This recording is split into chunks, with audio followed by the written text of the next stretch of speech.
High মুসলমান, কোরআন ছেড়েছি তোমা বলেছি, তাই বুঝি এই অপমান। তোমার দুনিয়ায় দুশ্মনী নীলা আছে দেখো রহমান।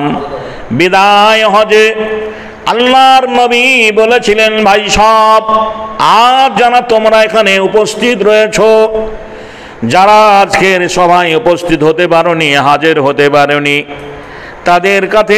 তাদের কাছে আমার কথাগুলো পৌঁছে দেবে। আমি চলে যাব, জীবনে আমার এটাই অন্তিম হজ। আগামী দিনে দেখা তোমাদের সঙ্গে হবে না। দাস দাসীর প্রতি সৎভাবে জীবন যাপন করবে।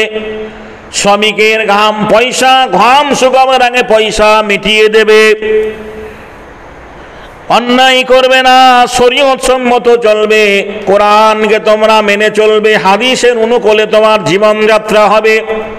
বিশ্বের সমগ্র জাতি তোমাকে সম্মান করবে, সালুট জানাবে, তুমি হবে সম্মানের পাত্র। যেদিন তুমি কোরআন ছাড়া হয়ে যাবে, আল্লাহ নবীর আদর্শ থেকে সরে যাবে, বিশ্বের সমগ্র জাতির কাছে তুমি হবে অবহেলিত, পদদলিত, লাঞ্ছিত, ঘৃণিত, অপমানিত। সেটাই বাস্তব হয়েছে। আজ মুসলমানরা কোরআন ছেড়ে দিয়েছে, তাই একের পর এক মুসলমানরা প্রত্যেকটা জায়গায় মার খাচ্ছে।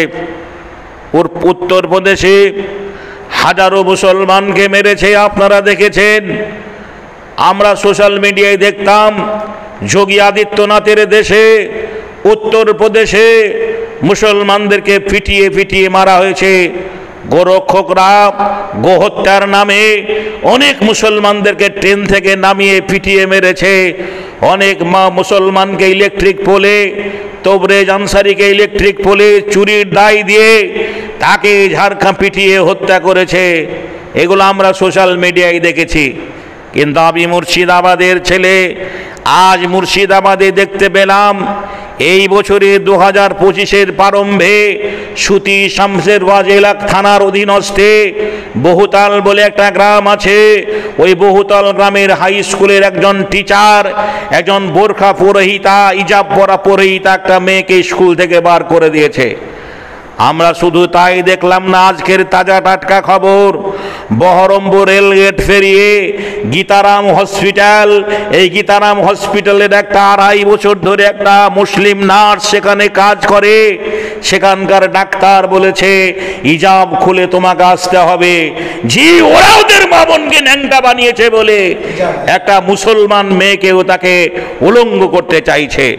বন্ধুরে আমার, ভাইরা আমার, সারা ভারতবর্ষের কোনায় কোনায় কোনায় কোনায় যে আজকে আরএসএস এর গাছ জন্ম নিয়েছে, এই আরএসএস এর গাছ উফরিয়ে ফেলতে হলে মুসলমানদেরকে সচেতন হতে হবে, মুসলমানদের সজাগ হতে হবে, মুসলমানদেরকে আজকে আন্দোলনের পথে নামতে হবে। মুসলমানদের আজকে আর হানাফি, সাফিয়া, হালাদি, দেওবন্দি, বেরেলি মাঝাবি দ্বন্দ্ব ভুলে যেতে হবে।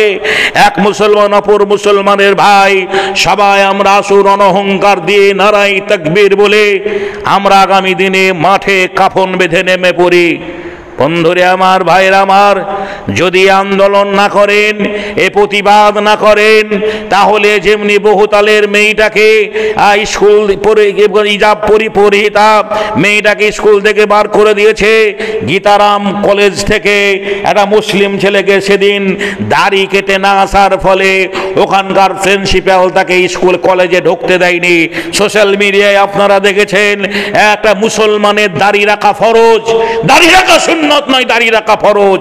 আজকের দিনে সব মুসলমানদের দাড়িওয়ালা টুপিওয়ালা যদি হতো, তাহলে কেউ আঙুল তুলে কথা বলার লোক থাকতো না। কিন্তু মসজিদের ইমাম ইমামতি করবে, তাই তার মুখে দাড়ি, তাই তার মুখে টুপি। আর মুসল্লি, মসজিদের ক্যাশিয়ার, সেক্রেটারি, সভাপতি লিদারি, নাকি বলছেন লিদারি। হাইরে সমাজ ব্যবস্থা! ঠিক মুসলমানদের, আমি আগেই বলেছি, ইসলামের আদর্শ যখন মুসলমানদের অন্তরে জায়গা পাবে, অন্তরে জায়গা পাবে। ইসলামের আদর্শকে ফলো করে মুসলমানরা যখন দুনিয়ার পথ চলবে, বিশ্বের সমগ্র জাতি জাতিকে ভয় করবে। বন্ধুরে আমার, ভাইরা আমার, আফসোস লাগে, দুঃখ লাগে, কেন যে আজ মুসলমানরা এমন হলো, কেন যে মুসলমানরা আজকে এমন জায়গায় চলে গেল, কেন যে মুসলমানরা আজকে মসজিদে আজান হয়, মসজিদে আজান হওয়ার সঙ্গে কেন মসজিদে আসে না?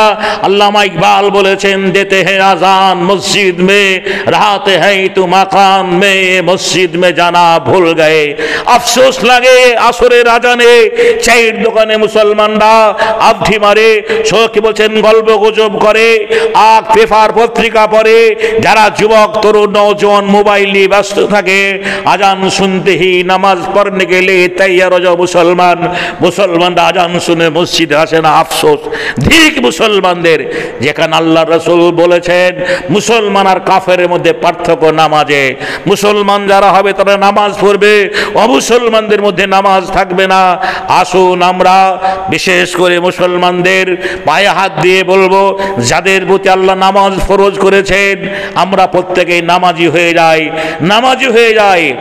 আর একটা কথা আপনাকে বলবো, নামাজটা যেমনি ইবাদত, নামাজটা যেমনি ইবাদত, রোজাটা যেমনি আল্লাহর বিধান, রোজাটা যেমনি আল্লাহর বিধান, দান করলে যেমনি নেকি আছে, মসজিদ মাদ্রাসা করলে পর আবার ইসলাম বাঁচবে, অনুরূপ একটা কথা আপনাকে বলবো, সব মুসলমানরা খারাপ নয়, সব মুসলমানরা খারাপ নয়।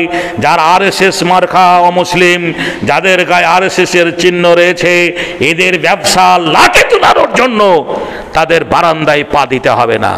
জি, তার মধ্যে গীতারাম হসপিটাল, যে গীতারাম হসপিটালে আমরা সোশ্যাল মিডিয়ায় দেখলাম একটা ইজাব পরিহিতা মেয়েকে জিয়াফনার তাকে কাজে আসতে নিষেধ করেছে, কাজে আসতে নিষেধ করেছে। এর আরএসএস পরিচালিত, বন্ধুরে আমার, লোক, এই আরএসএস পরিচালিত লোক যারা ব্যবসায়ী, যারা ব্যবসা করে, যারা আরএসএস পরিচালিত লোক, জি কি বলছেন আপনার, এ করে, এদেরকে এদের বারান্দায় পা দিতে হবে না। তাহলে বন্ধুরে আমার, যখন পেটে টান পড়বে, পেটে টান পড়বে, এরা তখন বলবে হিন্দু মুসলমান ভাই ভাই, হিন্দু মুসলমান ভাই ভাই।